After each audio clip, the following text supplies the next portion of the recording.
Hey everyone, thanks for tuning in. If you're new here, consider subscribing. It really helps keep these stories coming. And while you're here, let me know in the comments where you're listening from. Now, sit back, relax, and let's get into the story. I did not plan to be underground when the world above started to fall apart. My name is Daniel Ortiz. I am 38 years old, an electrician for the Colorado Department of Transportation.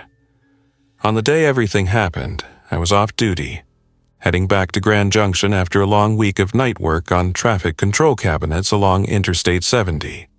I knew the Eisenhower Johnson Memorial tunnels better than most people on that road. I knew where the ventilation control panels were, where the emergency cross passages ran behind those steel doors and the side walls, how the exhaust fans sounded when they spun up to full speed. I knew the tunnel as a piece of infrastructure, as a system of cable runs, fans, sensors, and concrete. I just never expected to know it as a place where I would be trapped with a dozen strangers and one gun, listening to people outside turn into something else. The warnings had already started that morning. On the hotel television in Denver, the emergency broadcast system had cut into the usual local news with a scrolling message about a fast-moving viral emergency.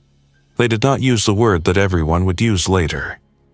They just said there was a severe health incident in several cities, that people should avoid crowds, return home, stay inside, and wait for further instructions. Airports were closing. Major highways near big cities were being shut down. The footage they showed looked like a bad disaster movie. People running, vehicles abandoned, law enforcement forming lines. The sound was muted in the lobby, but I did not need the audio to see the fear on people's faces. I should have stayed in the hotel. Instead, I packed my tools into the back of my old Ford F-150, grabbed a couple bottles of water and some leftover burritos and told myself I would be safer back home on the western slope. Denver felt like the wrong place to be if things were about to get worse. I thought I could beat whatever was coming, get through the mountains before any closures reached that far. It felt like a race that I might still win if I left early enough. Traffic was heavier than usual, even for a Saturday. Lots of people had the same idea. Get out, get somewhere else, anywhere else. There were a lot of packed SUVs with bikes on racks and coolers strapped in the back, like people had thrown their lives together in a hurry. The highway message boards were lit up in bright amber letters. Severe public health emergency. Avoid travel. Expect delays. I passed one near Idaho Springs that added a second line. Incidents reported Denver Metro. Use caution. I kept driving. The sky was clear, the kind of bright thin blue that only happens at elevation. Snow still clung to the peaks above the tree line. It looked normal. The radio did not. Every news station had turned into a rolling emergency stream. The hosts did not sound calm and detached anymore. They sounded like people trying to read instructions while watching their own studio shake. There were reports of people suddenly becoming violent, not responding to injuries, continuing to move long after they should have stopped. Police scanners played in the background with codes and addresses and the same words repeated over and over. Do not approach, secure shelter, use extreme caution. Somewhere around Silver Plume, the traffic started to slow. By the time the long grade toward the tunnel began, it had become a stop-and-go crawl. I watched my temperature gauge, kept an eye on the semi in front of me. We were in the left lane, bumper to bumper, climbing toward the westbound tunnel entrance. The tunnel mouth was a dark slot ahead, framed by concrete and rock, ventilation stacks rising above it like squat towers. My phone buzzed with alerts. Wireless emergency notifications now, not just apps. The same message repeated in all caps, with that harsh tone that never meant anything good. National emergency, shelter in place, avoid contact with aggressive individuals. Highways and public transit may be closed without notice. I thought about turning around. The problem was that everyone else was already committed to the climb. You do not just flip a U-turn in a wall of cars on a mountain highway. I stayed in line, inching forward with everyone else. The tunnel entrance grew closer and closer, and part of me relaxed. If road closures happened, they would probably manage them at the portals. The tunnel law enforcement units and maintenance crews knew how to block traffic and move people. The last thing I expected was to be sealed in. We entered the tunnel around what must have been just after noon. Inside, the light shifted from mountain sun to fluorescent glow. Twin rows of sodium and LED fixtures ran along the ceiling, throwing a steady white-yellow light over concrete walls painted with horizontal stripes. The tunnel curves slightly, so you never see all the way through. Traffic slowed again, then stopped completely. I let the truck idle for a couple of minutes, then shut off the engine when I realized we were not going anywhere. The fans overhead hummed, moving the air through the long tube. The westbound tunnel is about 1.5 miles long. When you are stuck in the middle, you might as well be inside a bunker. I put the shifter in park, put on the parking brake, and looked around. The semi in front of me was a white Freightliner with a refrigerated trailer. In my rearview mirror, I saw a blue Subaru Outback with a roof box. Beyond that, there were more vehicles. A minivan with kids in the back, a Jeep with bikes, a silver sedan, a rental SUV. All of them were stopped in both lanes, stretching out around the curve. People did what people always do at first. Some sat and stared at their phones, refreshing news feeds that were starting to stall. Some got out and stood next to their vehicles, trying to see what was happening up ahead. A few honked their horns in frustration, the sound echoing harshly off the concrete. I stepped out of the truck, grabbed my light jacket, and walked a little distance forward, staying close to the wall. I knew better than to wander in the middle of lanes in a tunnel. The air smelled of exhaust and hot metal, but the fans kept it from getting too thick. I was about 50 yards from my truck when I heard the first distant scream. It was not loud. In a tunnel, sound travels in strange ways. It seemed to bounce around, getting lost and stretched. It was sharp enough that everyone stopped talking at once and looked up. Another scream followed, closer to the west portal. Then another. Then a chorus, shouting, horns, and something that sounded like impacts. The overhead lights flickered. Not enough to go out completely, but enough that people noticed. A man, a couple cars ahead of me, wearing a bright orange ski jacket, turned toward his open driver's door and reached in for something. He pulled out a handheld radio and held it up to his ear, scanning through channels. I recognized the style. It was the kind of wideband handheld a serious hobbyist would use. He looked over and saw me watching, and I must have still had my department badge clipped to my belt from earlier because he called out. "Hey, you at the tunnel?" he asked. "Doughty, but I'm off today," I said, stepping closer. "You picking anything up?" "Denver channels are a mess," he said. "Some highway patrol. They're shutting down I-25. There's chatter about people attacking vehicles near the twin tunnels. Something about the virus. They keep saying, 'Don't stop, don't get out.' Bit late for that." Behind us, doors slammed as more people got out. The Subaru driver walked up. A woman in her early 30s with a dark ponytail and a blue fleece jacket. She had a stethoscope half visible out of a side pocket. "Any idea what's happening?" she asked. "They're closing roads," the guy with the radio said. "Something bad at the portal, I think." I looked up at the ceiling. The fans were still running, but the pitch had changed. They were not at full speed. Somewhere, a control technician I probably knew was watching a wall of monitors. The tunnel has vehicle detectors, cameras, carbon monoxide sensors, jet fans, fire alarms. It is one of the most heavily monitored stretches of highway in the Rockies. If there was a serious incident at the portal, the control center would switch to emergency procedures. Right on cue, a set of speakers mounted along the tunnel wall crackled. A recorded voice came through, slightly distorted. "Attention, attention, traffic incident ahead. Please remain in your vehicles. Emergency personnel are responding. Do not leave your vehicle unless instructed to do so. Repeat. Please remain in your vehicles." People looked at one another. Some did as told, some did not. The Subaru driver extended her hand to me. "I'm Maria," she said. "Travel nurse. Heading back to Grand Junction." "Daniel," I replied, "electrician, also headed home. You alone?" She shook her head. "No, my brother and his kid are in the car behind mine. They're staying put." More horns sounded from farther back in the tunnel. The noise from outside grew, filtering in through the long tube. A deep rumble, like something heavy had hit something else. I felt a faint vibration under my feet. Then, for about 3 seconds, all the lights went out. The darkness inside the tunnel was complete. Every sound doubled in volume. Someone yelled. A child began crying. I heard the click of a car's hazard light switching on nearby, little orange flashes punching holes in the dark.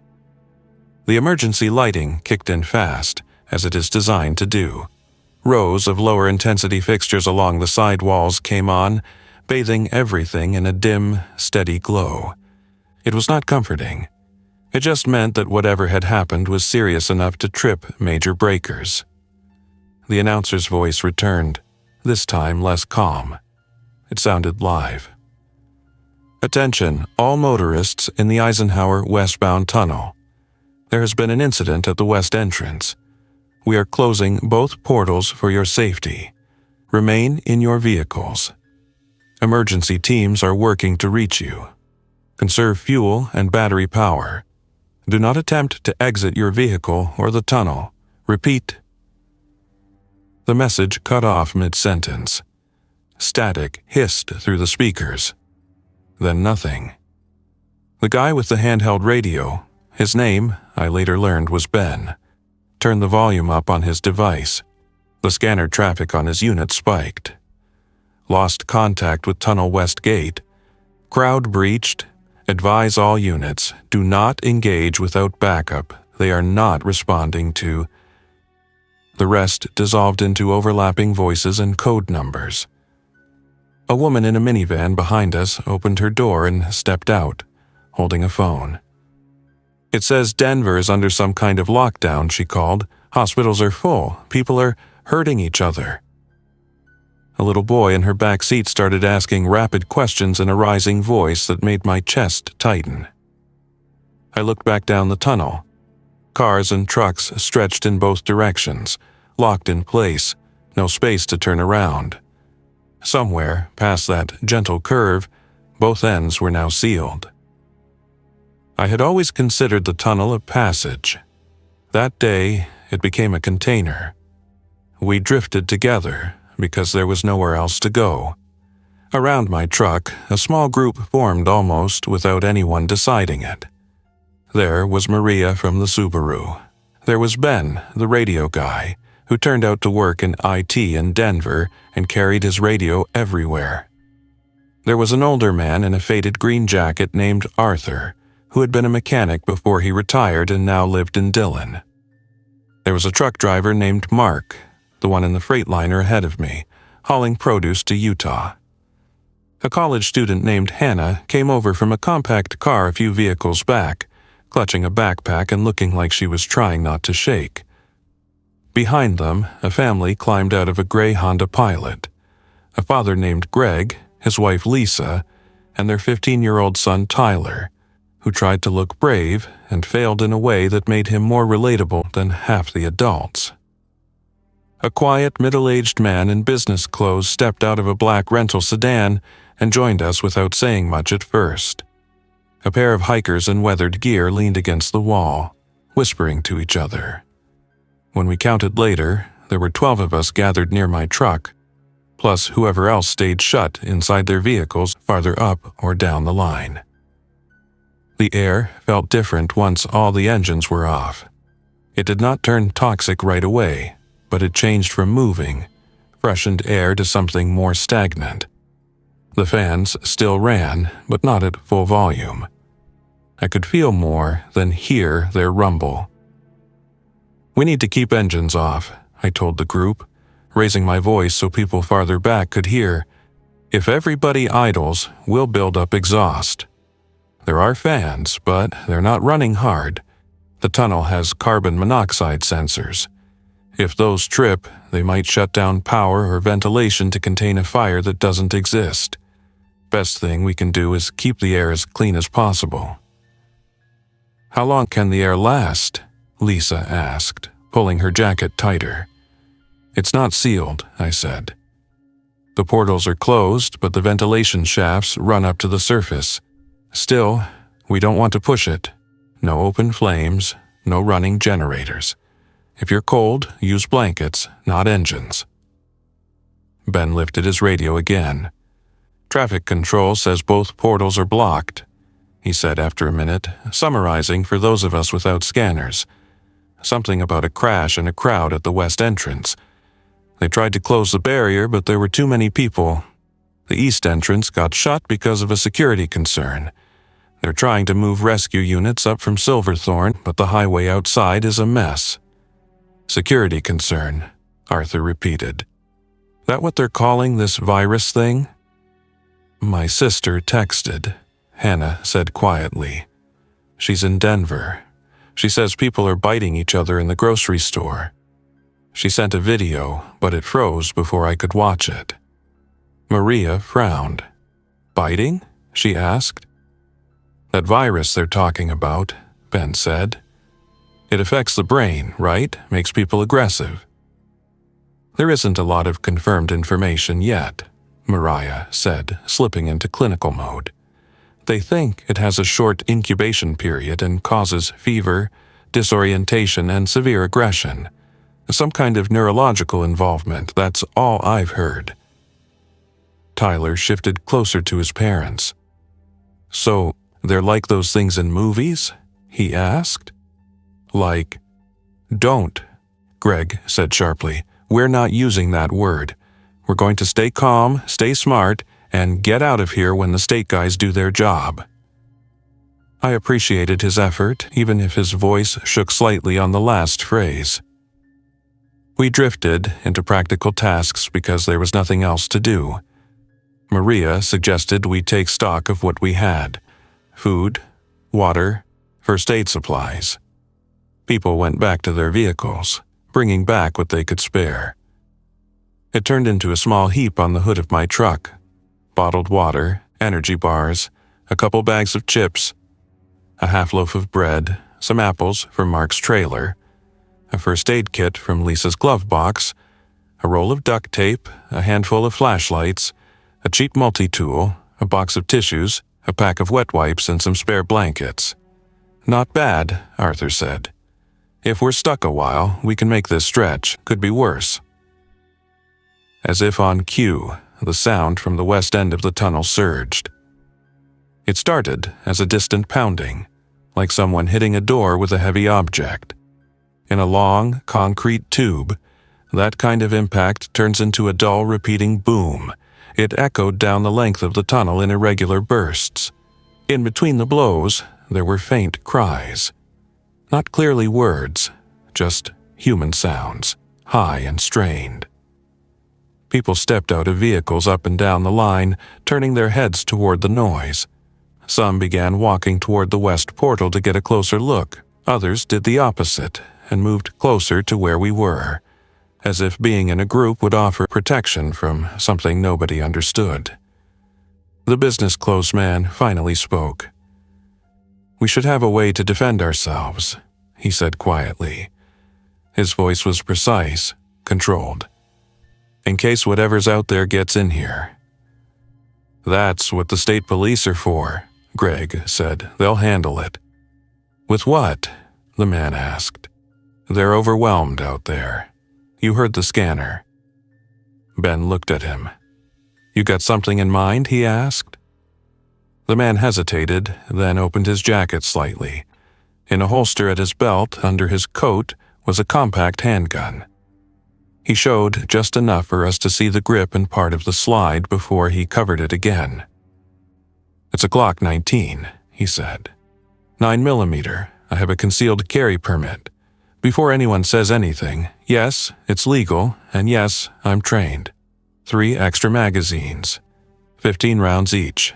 That gives us 45 rounds plus the one in the chamber. It's not a lot, but it's something." The group's focus snapped onto that one object instantly, like metal filings to a magnet. Eyes widened. Tyler's mouth dropped open. Lisa grabbed his arm and pulled him a little behind her. "You brought a gun into the tunnel?" Hannah asked. "I bring it everywhere," the man said. "You never need it until you do. Today feels like a day when having it might make a difference." "What's your name?" I asked, forcing myself to keep my tone steady. "Ben," he said. "Ben Parker." "Okay, Ben," I said. "Thanks for being honest. Let's think this through." I looked around at the others. We have one gun, limited ammunition, and a lot of people. The risk isn't just what's at the portals. It's us. We don't want that thing to become the center of every argument we might have in here. "It's my gun," Ben said. "I'm not handing it over to anyone else." "I'm not asking you to," I said. "I'm asking you to work with us. We keep it holstered unless there is a clear, real threat. You do not walk up and down the tunnel waving it around. Agreed?" Ben closed his eyes briefly, then nodded. "Agreed," he said. "I just wanted people to know it's available if we need it." Maria folded her arms, her brow furrowed. "I hate guns," she muttered, "but I hate being defenseless in the dark even more." The pounding from the west increased. It had a rhythm now, like many fists or objects striking metal or reinforced concrete. We could feel it through the soles of our shoes. Somewhere near the unseen portal, something slammed against the barrier over and over. Then, faintly, we heard something else. A kind of scraping, as if hands were sliding along the walls. "I thought the portals were sealed," Hannah said. "They are," I replied. "Steel fire doors, concrete, crash barriers. They're rated for truck impacts and rock slides. But nothing is indestructible if you keep hitting it in the same spot." A siren sounded briefly near the west side, cut off almost immediately. Then a series of sharp popping noises echoed down the tunnel. They sounded like gunshots. Not movie gunshots, but the flat crack of real firearms in a reverberant space. There were several in quick succession. Then screams, louder now, closer to words, though still mangled by the distance and echo. Someone far down the line started yelling. More people began moving forward, clumping together in the tunnel. The emergency speakers remained silent. Maria swallowed hard. "I think the virus is here," she said. "Not just in Denver. Here." My phone vibrated in my pocket. I pulled it out and saw one final emergency alert before the signal died completely. "National emergency. If you are indoors, stay indoors. If you are in a vehicle, do not exit in crowded areas. Avoid contact with aggressive individuals. Do not attempt to assist infected persons without protective equipment. Expect loss of communications." The bars on my phone dropped to 0. The scanner traffic on Ben's radio became fragmented, then vanished. For the first time in my professional life, I was in the Eisenhower tunnel with no connection to the control center, no contact with law enforcement, no way of knowing what decisions were being made above or outside. 12 strangers looked at me as if I could somehow fix that. We agreed on a few rules because rules were something to hold on to. No engines unless we had a clear reason. Headlights off to conserve battery. Hazards only when movement was necessary. All food and water would be pooled and shared, at least among those of us in the immediate group. no one would wander off alone. We chose a spot near a maintenance niche in the side wall, one of those shallow recesses with a red emergency phone box and a steel door marked "Authorized Personnel Only." It was wide enough to cluster in without blocking the lane. My truck was just ahead of it. Mark's Freightliner was one vehicle in front of that, a big white wall that felt like a makeshift shield in the direction of the west. "Those doors," Tyler said, pointing at the maintenance door. "Where do they go?" "Cross passages and service corridors," I said. "There are escape routes between the two bores, plus maintenance rooms, cable chases, ventilation access. Think of it like a crawl space for a giant tunnel. It's not a straight hallway, more like a series of connected rooms and short corridors." "Is there a way out through there?" Hannah asked. "Eventually," I said. "There are stairs and shafts that go up to the surface buildings and emergency exits, but they're protected, locked, and monitored. You can get lost if you don't know where you're going, and if something is wrong topside, you might just pop out into something worse." "So, we're just going to sit here?" Greg asked. "Until we know more," I said. "The tunnel is built to survive incidents, collisions, fires, rockfalls. There are procedures. Someone is working on this. We just need to stay alive long enough for them to reach us." It sounded rational, even as I said it. I needed to believe it. So did they. Time began to stretch in strange ways. In a place with no windows, no view of the sky, no clocks visible, minutes and hours blur. We passed the time by talking in low voices. Maria checked on people farther back in the line, making sure no one had fainted or needed medical attention.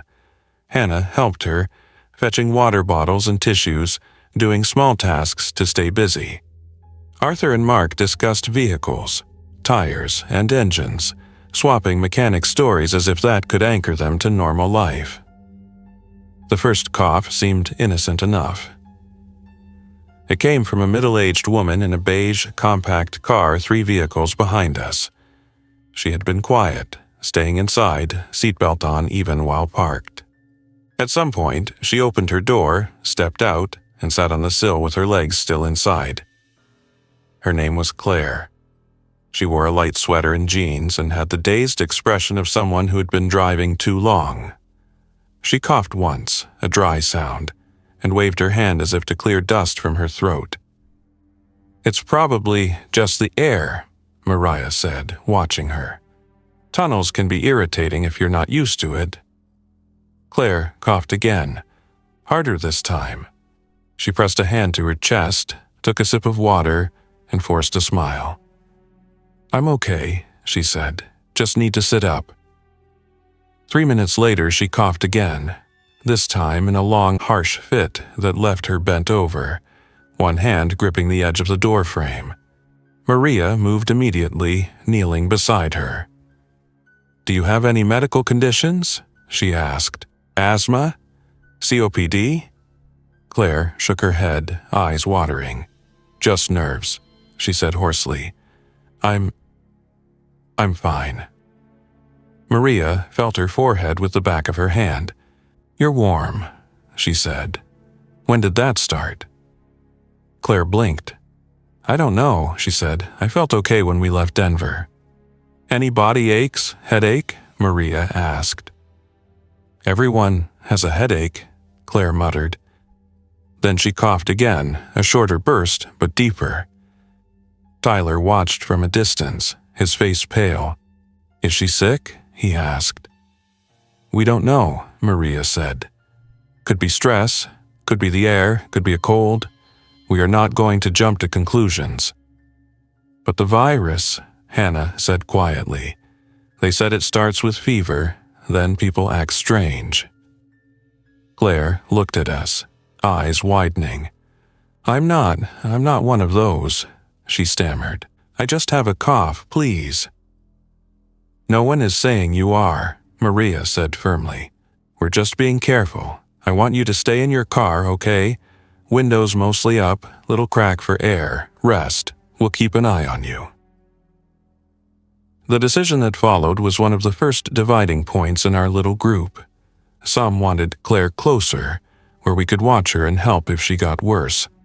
Others wanted her farther away, in case what she had was not just stress. In the end, Maria's voice carried. Claire stayed in her car, right where it was, 3 vehicles back, with a blanket over her legs and a bottle of water on the dash.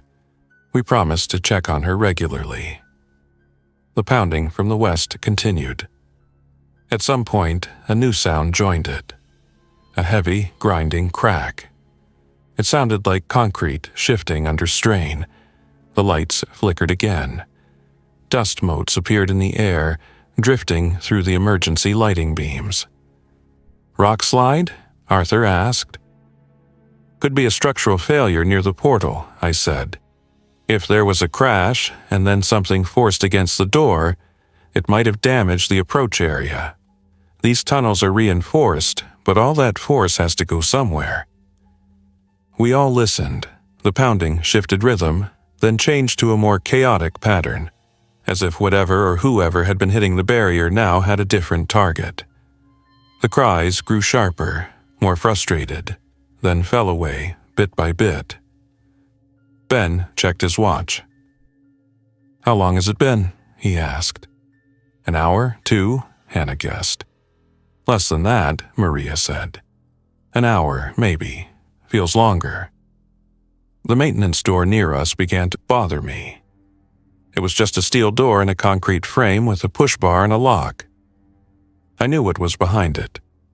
A short corridor, a junction, and another door that led to the cross passage toward the eastbound bore. If something in the service corridors decided to move toward us, that door was the only thing between it and our little gathering. "We should check the corridor," Mark said. "See if there's another way out. Maybe the east tunnel is clear." "I don't like the idea of opening that," I said. "We don't know what's on the other side."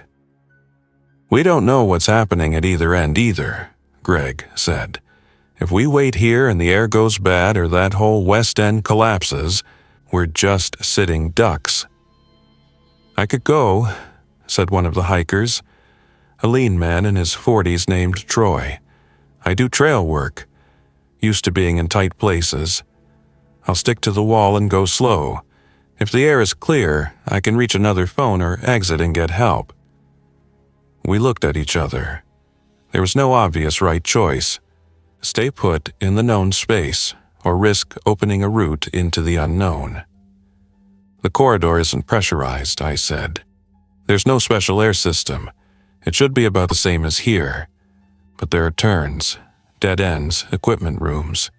If you get lost—" Troy shrugged. "Better than waiting," he said. "I'll take a flashlight and some water. You can block the door behind me if you want." Maria chewed her lower lip. "If you find a working phone or an exit," she said, "call out. We'll listen." "That assumes we'll hear anything over all this," Ben muttered. I stepped up to the maintenance door and pulled the red emergency phone box open. Inside was a handset connected to the tunnel's internal system. I lifted it and listened. Nothing. No dial tone, no pre-recorded message, dead. I checked the door lock. The handle turned easily. There was no key required from this side. Emergency access is supposed to be quick. "I'll crack it and look," I said. "If the corridor is full of smoke or something, we shut it right away." Troy nodded, took a flashlight from his pack, and clicked it on. I opened the door a few inches. The corridor beyond was dim, lit by a low strip of emergency lights along the ceiling. It smelled of concrete dust and machine oil, about what I expected. I did not see anyone. The air did not rush in or out, which meant there was no pressure difference. Troy squeezed through the gap, turning sideways. "I'll go east," he said. "Stay close to this wall. If I find another phone, I'll try it. If I see daylight, I'll yell." "Don't go too far," Mariah said. "You're not a rescue team." "I'll be careful," Troy said. He disappeared into the corridor. I let the door close, leaving it unlatched. The group watched me. The maintenance door had gone from background scenery to the most important object in our world. "You didn't lock it," Greg said. "If someone needs to get back in fast, I don't want them fumbling with a stuck latch," I said. "We'll keep an eye on it." The interval that followed was the longest half-hour of my life. We waited. We listened.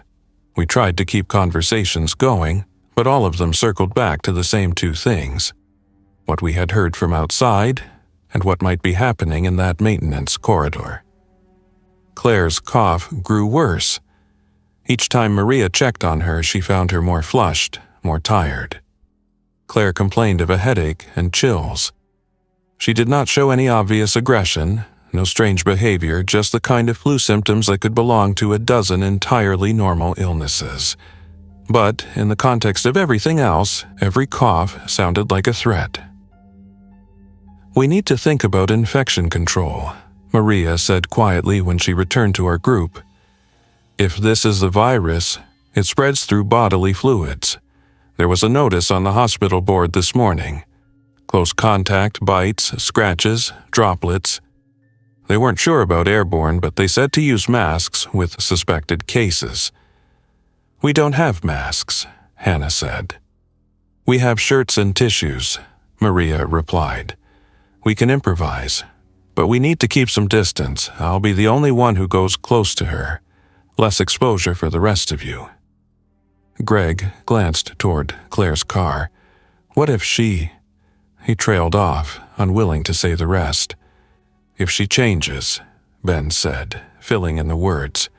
"If she becomes like whatever is out there, then we restrain her," Maria said flatly. "Or we move away and make sure she cannot get near anyone. That's all I'm prepared to say right now." The idea of restraining a woman who had been driving to see her grandkids a few hours earlier made my stomach twist, but the alternative made it twist more. The first hint that something was wrong in the maintenance corridor came not as a sound, but as an absence of sound. The tunnel is never silent. Even with engines off, the fans overhead produce a constant low roar, air moving through ducts, bearings humming, blades whooshing. You do not notice it until it stops. Part of it stopped, not all, just some. The pitch of the fan noise changed, dropping in tone. A segment of the ventilation system had shut down.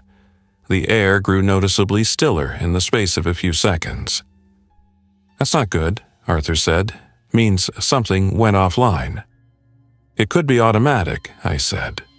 "If the control center lost power, the system might have tripped to a backup mode." "Or someone's messing with it," Ben said. "In those service rooms."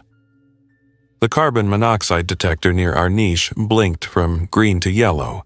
It did not sound an alarm yet, but it was a reminder. Our air was not infinite. We were slowly using it up. "We need to bump the fans," I said, my professional instincts kicking in. "If we can get to a local control panel, we might be able to put this section on manual, at least for a while."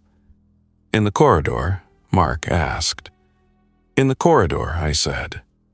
"There's a fan control cabinet about 50 yards east of this door. I've worked on it. If I can reach it, I might be able to override the shutdown." "You're not going alone," Maria said. "I'm going with you," Mark said at the same time. I looked at Ben. "If I can get those fans up, our odds of not passing out in here go way up," I said. "But if something went wrong in there, if Troy found something he couldn't handle, I need to know that too." Ben rested a hand on the butt of his holstered pistol. "Take me," he said.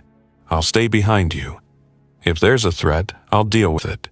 If not, we get the fans up and come back." Maria looked as if she wanted to argue, but she knew I was our best chance at getting the ventilation under control.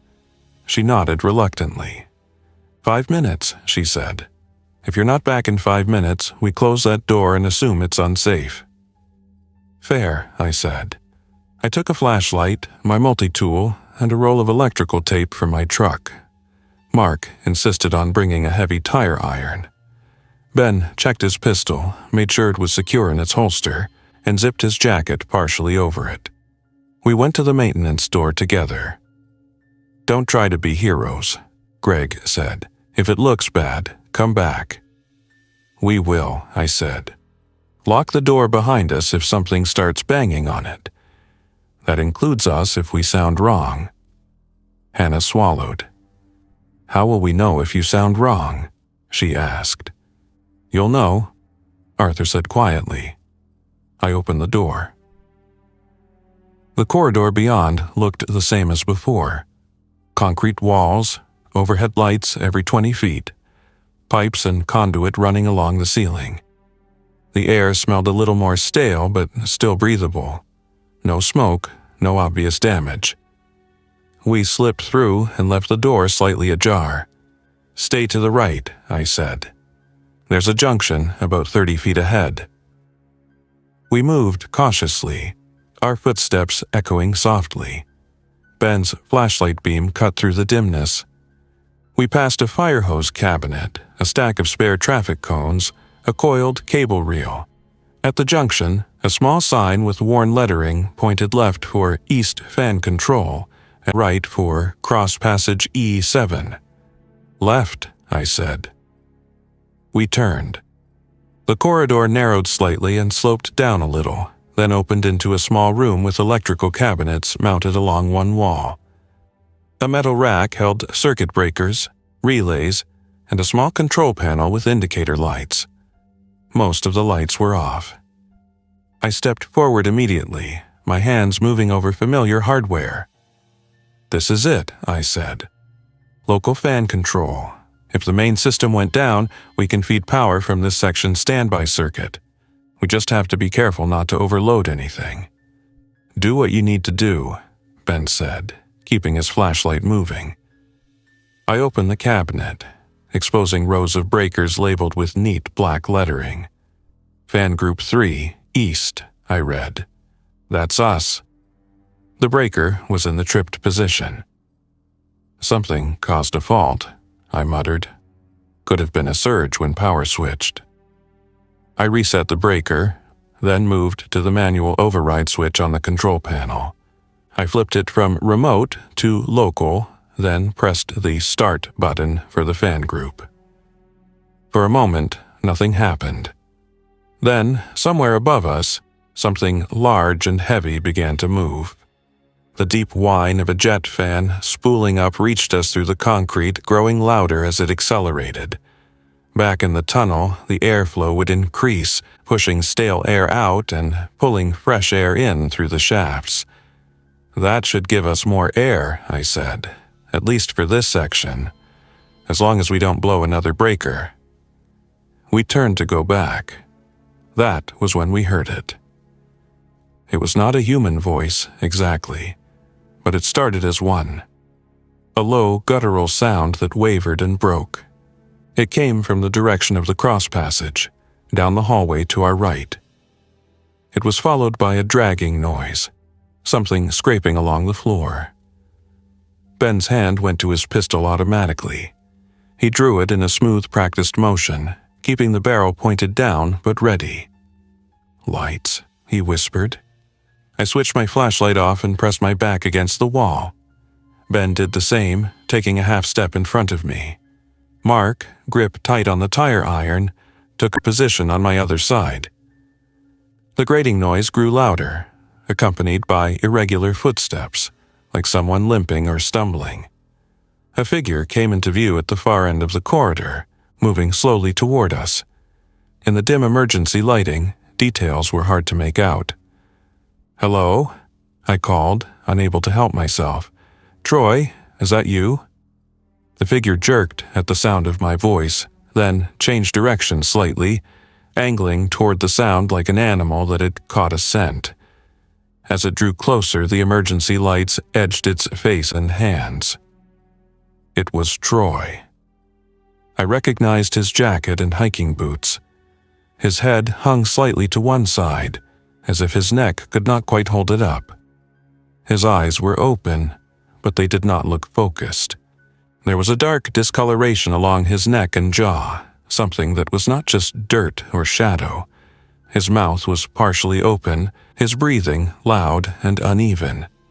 "Troy?" Mark whispered. "Hey, man. You okay?" Troy did not answer. He made a low sound again, the same distorted broken noise as before, and took a lurching step forward. Then another, His right hand dragged along the wall, fingers scraping the concrete. One of his sleeves was torn. "He's hurt," I said. "We need to—" Ben's body went rigid. "No," he said quietly. "Look at his eyes." I did. They were clouded in a way that did not belong to a living, fully aware person. His gaze did not lock onto us like someone recognizing friends. It slid past, then snapped back, like a compass needle jittering. Troy increased his pace suddenly, coming at us faster than his stumbling gait should have allowed. His arms lifted slightly, his hands curling. "Back," Ben said. We retreated toward the maintenance door. The corridor was not wide. There was nowhere to go but back. Troy's shoes scraped the floor, his body swinging from side to side. He made the sound again, louder now, somewhere between a growl and a choked shout. "Troy, stop," I said. "It's us. It's Daniel. You went looking for—" He did not stop. He lunged. Ben raised the pistol. The tunnel was a long echo chamber for every sound, and the corridor was worse. When Ben fired, the muzzle flash lit the space with a harsh white flare, and the report slammed into my ears like a physical blow. One shot. Troy jerked but did not fall. Ben fired again, aiming higher. The second shot took him off his feet. He hit the concrete and lay still. The smell of burned propellant filled the corridor. My ears rang. 2 rounds, Ben said tightly. "We're going back. Now." We moved quickly to the maintenance door. I pulled it open and we stepped back into the main tunnel space. The abrupt transition from narrow corridor to wider roadway made my head spin. The others clustered near the door, eyes wide. "What happened?" Maria asked. "Who fired?" 2 rounds, center mass," Ben said, holstering the pistol. "One target. It was Troy. He was infected." "You're sure?" she asked. "He was not responding to commands," Ben said. "He was moving on us. His eyes were wrong. If I'd let him get closer, he would have been in this tunnel with all of you before we could react. I'm not sorry I did it, and I'm not going to argue about it." Maria inhaled slowly, then let it out. "Is he dead?" she asked. "He was when we left him," Ben said. The word hung in the air. I added what I'd seen as calmly as I could. "He was not himself," I said. "I called his name, nothing. He came at us like we were something to attack. There were marks on his neck. I think he got bit by something in that cross passage. He must have reached another exit or a room where the virus already was." "He went to find help," Hannah whispered. "He tried to help us and he—" Nobody finished the sentence. We did not need to. We all understood what had happened. The maintenance corridors were no longer safe, if they ever had been. The infection was not just outside at the portals. It had seeped into the service spaces in between. The only small comfort was that the fans were louder now. The air moving through the tunnel increased, brushing lightly over our faces. We could breathe a little easier, at least physically. Ben's admission about shooting Troy changed the way the group looked at him, and at the gun. Some people looked relieved, as if grateful someone was willing to take that step. Others looked afraid, not of the virus, but of their fellow human beings. Mark rubbed his ears. "We need ear protection next time you fire that thing," he muttered. "I can't hear straight." "There won't be a next time if I can help it," Ben said. We did not tell everyone the details. Some of the drivers farther down the line did not ask. They had their hands full comforting children and worrying about loved ones on the outside. But among our immediate group, the story spread quickly enough. Claire kept coughing. It got worse over the next few hours. Her fever climbed. Maria rigged a makeshift face covering for herself and for Claire, using a folded t-shirt and some elastic from a car's first aid kit. She wrapped a bandana around her own lower face, more for the psychological comfort of everyone watching than because it offered real filtration. She checked Claire's pulse, her breathing, her level of responsiveness. "She's drifting," Maria said quietly at one point, stepping back from the beige car. "She keeps asking where her husband is, then remembering he's gone and starting to cry. Her temperature is high, her cough is deeper. I don't like this." "Is it the virus?" Greg asked. "I can't say for sure," Maria said. "I've treated a lot of flu cases. This feels faster, and the timing lines up. We can't have her in the middle of us if she's going to change," Ben said. "Change," Hannah repeated, the word trembling. "We're not going to hurt her," I said. "We're going to contain the risk. We move her car farther down, away from us, but still in sight. Maria can check on her from a distance. We keep the doors locked. If she gets up and starts acting like Troy did, we'll have some warning." It felt cold, making plans like that about a living woman who could still speak, but the memory of Troy dragging his hand along the wall was still fresh in my mind. We asked Claire, because the only thing worse than deciding for someone is deciding without them. "Claire," Mariah said gently, kneeling again by her door, "your fever is higher. The others are worried about getting sick. How would you feel about moving your car a little bit down the tunnel? We'll keep you close enough to see and hear, but we'll put some distance to protect everyone." Claire's eyes brimmed with tears. "You think I'm one of them," she whispered. "We think you're sick," Maria said. "And right now, we have to assume the worst together so that maybe we won't face it." Claire nodded slowly. "I don't want to hurt anybody," she said. If I stop acting like me, I want you to stay away. Do you understand? Stay away." Maria closed her eyes briefly.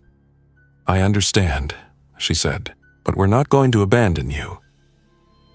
Greg and Mark guided Claire's car forward in neutral while Maria steered from the driver's seat. They pushed it about 8 vehicle lengths away, nearer to the Freightliner's trailer, and parked it against the wall. They closed the doors and left the windows cracked a little for air. Maria showed Claire how to use the car horn to signal if she needed something. Then she came back to us, her shoulders tight. "We're doing the best we can with what we have," I told her. "It doesn't feel like enough," she said. Paranoia takes many forms. Sometimes it is a quiet tightening of the voice, an edge to simple questions. Sometimes it is louder. In our case, it grew out of small fears. Who had been closest to Claire before she started coughing? Who had been near the maintenance door when we went in? Who might be hiding symptoms? Every cough, every sniffle, every shiver drew eyes. We agreed that anyone who felt feverish or strange would speak up immediately. It was a promise we all made, and none of us entirely trusted. The emergency lights dimmed slightly as hours passed, switching to an even lower power mode to conserve backup energy. Our flashlights became more important. We rationed their use to preserve batteries. The movement of air from the fans kept the tunnel from becoming unlivable, but it also carried sounds from both ends. Distant impacts, muffled shouts, and sometimes, faintly, the strange, distorted cries of infected people pressing themselves against barriers we could not see. At some point that felt like the middle of the night, Even though my watch said it was only early evening, we heard a new noise from the east. It was not pounding this time. It was a steady, mechanical grinding, like machinery cutting through concrete. Could be rescue crews, Arthur said. Maybe they're trying to open a path. Or something worse, Ben muttered. This time, the speakers in the tunnel crackled again, startling everyone. A voice came through louder than before, but still weakened by static. "This is Colorado National Guard," the voice said. "Attention all occupants of the Eisenhower westbound tunnel. We are working to open the east portal. Remain calm. Stay away from the portal area until instructed. Do not open any maintenance doors or exits without authorization. We will be entering in controlled teams. If you can hear this, flash your hazard lights twice." The message repeated, then cut off. A wave of motion traveled down the tunnel as drivers reached into their cars and flicked hazard switches. Red blinkers pulsed in the dim emergency light like a chain of signals stretching into the curve. We did the same. The sight of so many simultaneous flashes should have been reassuring. It just reminded me how many people were trapped in here with us. Tyler actually smiled for the first time since we stopped. "See," he said. "They're coming."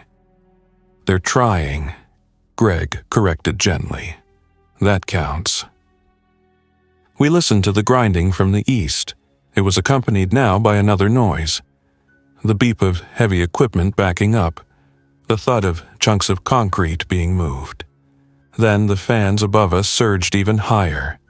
Fresh air flowed down the tunnel in a stronger stream, cooling our faces. Claire's horn honked once, weakly. Maria went to check on her, staying a couple of paces back from the car at first. Claire was awake but barely, eyes glazed, words slurring. She talked about her grandchildren again, about a beach trip they had taken years ago. Nothing she said connected to the tunnel. "She's fading," Maria said when she returned. "I don't know how much longer she has before she either recovers or doesn't." "We might be out before then," Hannah said, as if willing it to be true. The grinding at the east portal grew louder, then stopped. Silence, except for fans and the occasional distant thud. Then the speakers crackled again. "This is Colorado National Guard," the voice said. "We have partially opened the east portal. We will be entering in small teams. All civilians are to proceed in an orderly fashion toward the east portal when directed. Keep your hands visible. Do not run. Do not approach soldiers without instructions. If you are experiencing severe illness, remain in your vehicle with hazards on. Medical teams will assist you." The message repeated twice. "When directed," Ben said. "How are they going to direct us? This place is a mile long." As if in answer, a series of bright lights appeared far down the tunnel, moving slowly toward us. Headlamps, a convoy of military vehicles, Humvees by the look of their shapes, entered the westbound bore from the east portal, their beams cutting through the dim emergency lighting. They moved slowly, with soldiers walking alongside them, scanning the lines of stopped cars with rifles held in ready positions. The sight of uniforms, even in silhouette, loosened something tight in my chest. It did the same for others. People stuck their heads out of windows, called out, waved. Soldiers responded with short commands, waving them back inside or motioning for them to get ready. "They're here," Hannah whispered. "We're getting out." "Let's not rush it," I said. "They're going to want order, not a stampede." As the convoy drew closer, we could see more details. The soldiers wore helmets, body armor, and full-face shields. Some had respirators integrated into their gear. Their uniforms were the standard camouflage pattern. Their rifles were slung tight, pointed down but ready. One Humvee stopped near our position. A soldier with a sergeant's stripes on his sleeve stepped forward, raising a hand. "Listen up," he called, his voice amplified slightly by a handheld loudspeaker. "We're opening an evacuation lane toward the east portal. When I tell your row to move, you will start your engines and follow the vehicle ahead of you at a walking pace. Stay in your vehicles unless we direct otherwise. If you are sick, or if someone in your vehicle is showing severe symptoms, fever, confusion, sudden aggression, turn your hazard light on and keep your windows up. Medical follow-up will be arranged." "You're a little late," Arthur muttered, too low for the sergeant to hear. "Who's in charge here?" the sergeant asked, scanning our small group. We looked at each other. No one had formally taken charge, but I was the one who knew the tunnel, the one who had gone into the maintenance corridor and fiddled with the fans. Maria had been our de facto medical lead. Ben had the gun, though he kept it well out of sight. "I can help coordinate," I said, stepping forward with my hands visible. "I'm a DOT electrician. I know the system." The sergeant nodded, eyes flicking to the badge clipped to my belt. "Good," he said. "Then you know the air situation. We almost lost you when the fans tripped. Somebody forced them back to local control. Was that you?" "Yes," I said. "We needed more air." "Well, you bought us more time," he said. "Appreciate it. Now, we need you to get out of here without panicking. There's a lot going on outside. The virus is worse near the cities. We're moving people to staging areas for screening. It's going to be rough, but it's better than staying in this tube." He moved on to the next cluster of vehicles, shouting similar instructions. His team began directing drivers in front of us to start their engines. The hum of idling motors joined the fan noise. Exhaust gathered in the air, but the fans pushed it toward the portals. I felt a hand on my arm. It was Maria. "What about Claire?" she asked. "She can't drive." "We tell them," I said. "They said sick people stay put, hazards on. Medical teams will follow." "That's what they say," she replied. "We don't know what they'll actually do. I don't want her left here forever because she's too out of it to yell." "We don't have the capacity to carry her," I said. "We don't know if she's contagious. We carry her now, we put everyone at risk." "She's a person," Maria said. "Not cargo, not a statistic." "I know," I said, my voice low. "I hate saying this, but we have to consider the bigger picture. If the virus spreads inside that evacuation lane, we might not make it out at all." Maria looked over at Claire's car.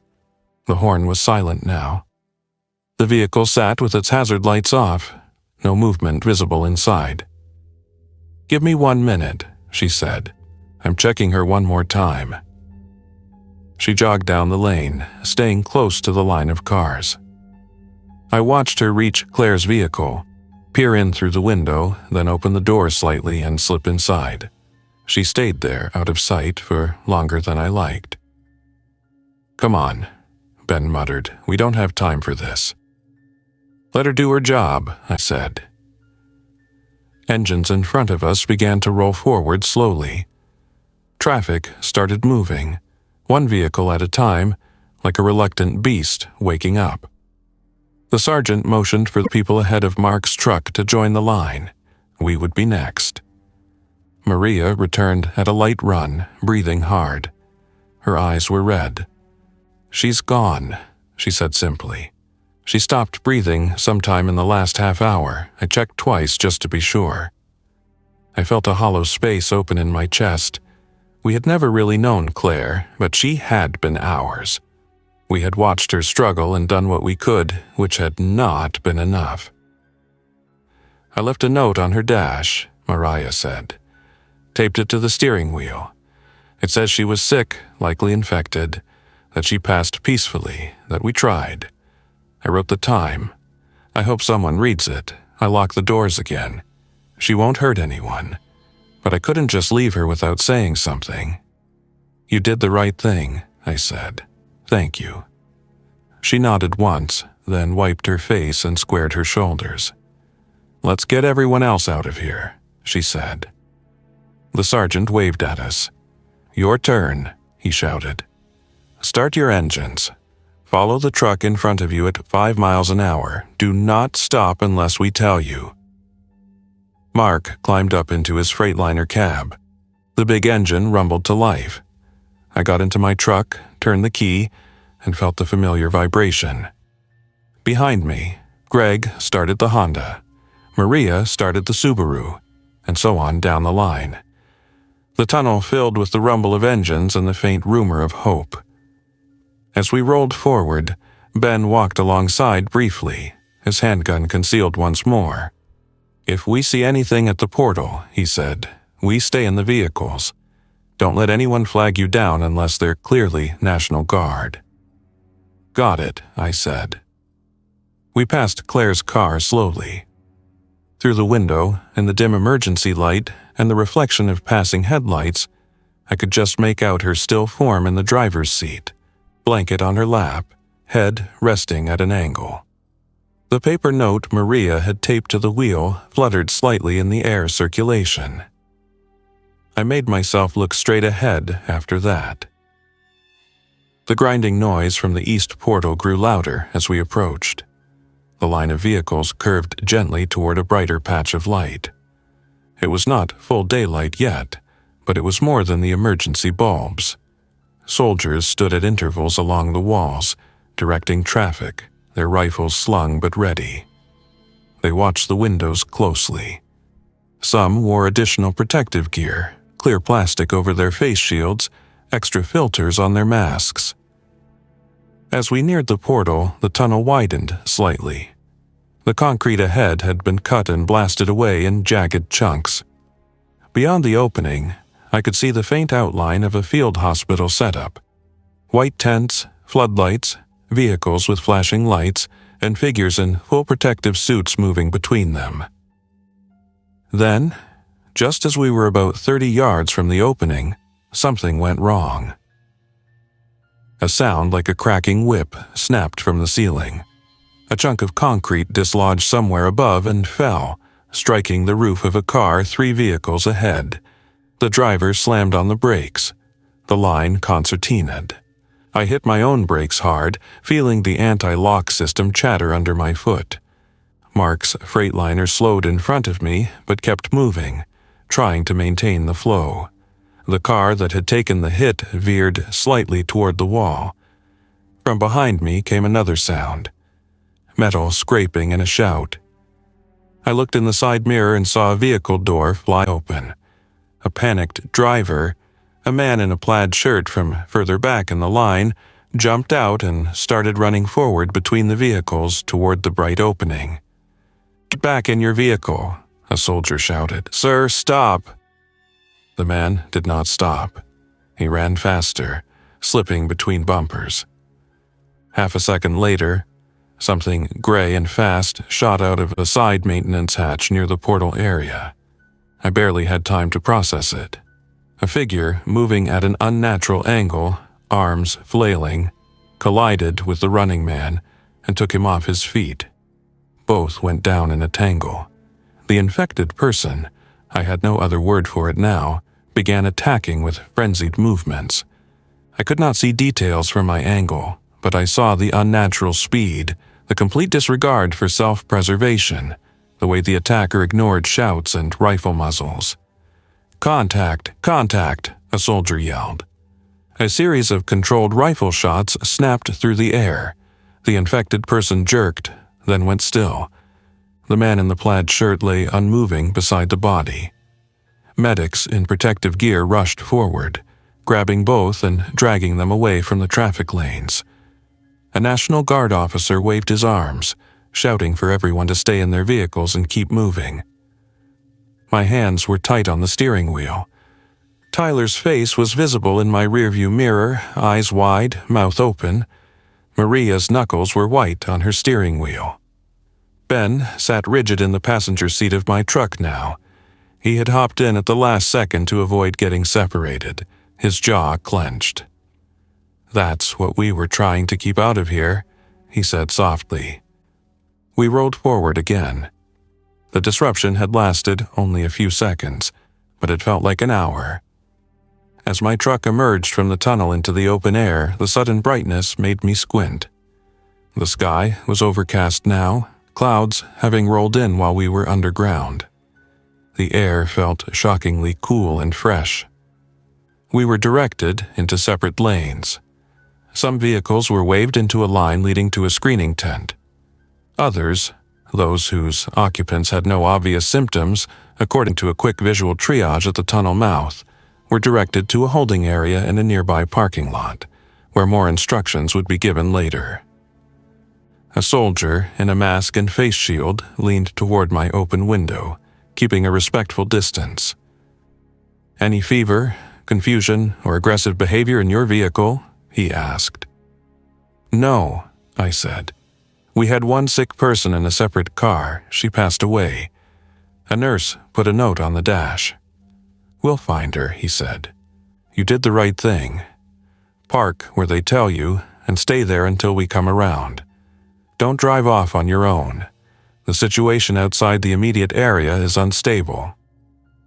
He waved us toward a lot on the right, where cones had been set up in neat rows. We parked, side by side, engines off. The fans of the tunnel were now behind us, a distant hum. For a few seconds, none of us moved. We just sat in our seats, hands on steering wheels or laps, absorbing the fact that we were no longer in that concrete tube. Then people began to get out. We drifted together again, as if the tunnel's invisible boundaries had come with us. Our group of 12 had been reduced, in a way. Troy was gone, Claire was gone, and some of the others had been directed to medical tents or separate areas. But the core remained. Me, Maria, Ben, Arthur, Mark, Hannah, Greg, Lisa, Tyler, and the quieter folks who had stayed on the edges. We stood in a loose circle in the parking lot, the tunnel entrance behind us, the noise of generators and shouts from the field hospital ahead of us. "We made it," Hannah said. "We actually made it out." "For now," Ben said. "Outside is not exactly safe either." "No," Maria said. "But at least out here we're not breathing the same air as 100 strangers in a sealed tube." Mark stretched his back, joints popping. "Never thought I'd be happy to see a parking lot," he said. Tyler looked at me. "What happens now?" he asked. "Do we go home?" I looked around. Beyond the field hospital, the highway was lined with stopped vehicles, some at odd angles. Helicopters circled in the distance. On the horizon, a faint column of smoke rose from somewhere down the valley. Soldiers directed groups of people into different cordoned areas. It was organized chaos, held together by tape and shouted orders. "I don't know," I said honestly. "They'll probably screen us, then send us to some kind of shelter or checkpoint. Roads might be closed. Home might have to wait." Tyler frowned. "We lived through that tunnel," he said. "We can live through this too." Greg put a hand on his son's shoulder. "One step at a time," he said. "We listen, we follow instructions, we stay together as long as we can." "Speaking of staying together," Maria said, "we should exchange names and some way to contact each other. If networks ever come back, it would be nice to know how everyone ends up." We took out our phones, even though most had no signal, and exchanged numbers and names anyway. It felt more like a promise than a practical measure. A way of saying, "I acknowledge that you mattered to me in that tunnel, and I want to remember you." Ben hesitated, then added his own name to the list. "For what it's worth," he said, "I'm sorry you had to see me use that gun. I hope I never have to again." "You kept us alive," Maria said. "I hate that it was necessary. I don't hate that you did it." Arthur shrugged. "World changed on us," he said. "Nice to know some folks are willing to do the ugly thing when it counts. and others are willing to patch up the rest. A soldier approached our group, clipboard in hand. "We're organizing people into small units for temporary shelter," she said. "Family groups together, single travelers grouped by where they're headed if possible. You folks stick together." "We were stuck in the tunnel together," I said. "We might as well see this next part through too." The soldier nodded. "Good," she said. "Stay in this area. We'll call your names when it's your turn for screening." She walked away. We stood there, shuffling our feet, looking back once more at the tunnel. From where we were, we could not see Claire's car or the maintenance door where Troy had fallen. All we saw was the dark mouth of the tunnel, the jet fans above it still spinning, pushing air through a long concrete tube now full of memories we had not yet processed. "I used to think of that tunnel as a piece of infrastructure," I said quietly. "Just a job. Cables and circuits and fan blades. Now, I'll never be able to drive through it without remembering today." "If there is a driving through it again," Ben said. "There will be," Arthur replied. "Might take a while, but the state's not going to abandon a major highway. They'll clean it up, reinforce it, and open it back up. That's what they do." "And us?" Hannah asked. "What do we do?" "We did the only thing we could. We waited for our names to be called. We moved forward when instructed. We submitted to temperature checks and questions. We accepted temporary blankets and bottled water and the careful, strained smiles of overworked medics. Later, much later, when communication networks sputtered back to life in fits and starts, we would hear more details.